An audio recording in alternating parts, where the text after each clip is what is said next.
À la ville, comme dans les zones rurales, franchement, trouver un distributeur de billets devient de plus en plus compliqué. À mesure que les agences bancaires ferment, les DAB, c'est-à-dire les distributeurs automatiques de billets, disparaissent.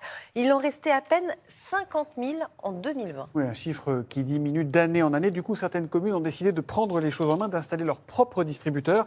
Ça leur coûte un peu d'argent, mais permettre aux administrés d'avoir du cash, ça n'a pas de prix. Exemple à Longueville, c'est en Seine-et-Marne avec Olivier Delarue.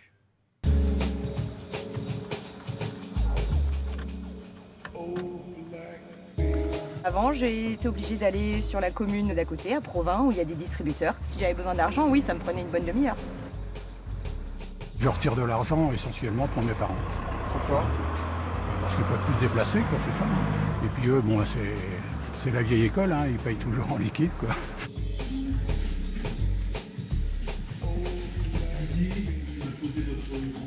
Le distributeur de billets que nous avons installé à Longueville s'appelle Point Cash. Ce sont des offres soit de kiosques, soit de distributeurs qu'on va installer dans des locaux existants et qui sont des propositions clés en main. La mairie n'a rien à gérer après l'installation. Août 1484 retraits, septembre 1925, octobre 2058. Donc on est sur une base de 2000 retraits par mois. On n'a que des échos favorables, hein. Depuis très longtemps, on avait de nombreuses personnes qui nous demandaient donc de pouvoir faire des retraits. Et bien entendu, on s'est tourné naturellement vers les établissements bancaires. Et on a eu des refus systématiques et catégoriques en disant non, ce n'est pas intéressé, c'est pas rentable. Le cash, il est nécessaire. Il y a des manifestations, des festivals, des brocantes. Là, nous organisons un marché de Noël. Les artisans vendent des objets à 10-15 euros, voire moins. Donc évidemment, il n'y a pas de paiement par carte bancaire. Il y a forcément des paiements en espèces. Vous êtes très connu pour les fourgons qui viennent déposer et retirer le cash. Si les Français n'utilisent plus d'espèces, votre boîte fait faillite.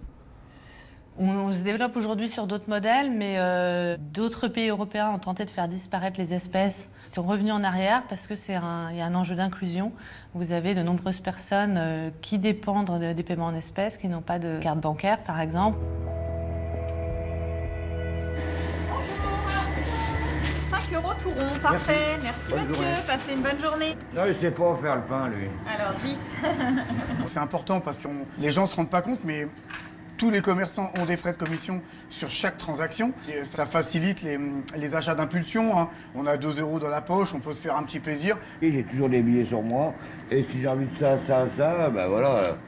Si une fois que la carte elle est passée, puis on dit ah merde, j'ai dû prendre ça, j'ai pas de liquide, ben voilà. Ah, puis ça évite peut-être aussi à certains d'avoir des interdits bancaires, parce qu'il y a plein de gens qui se rendent pas compte, hein, ils sont là. C'est facile de mettre la carte, puis à la fin du mois, ils pleurent. Alors que là, quand on n'a plus de liquide, en général, on sait plus facilement où on en est. Au revoir, bonne journée. Merci, bonne journée à vous. Bon petit gâteau.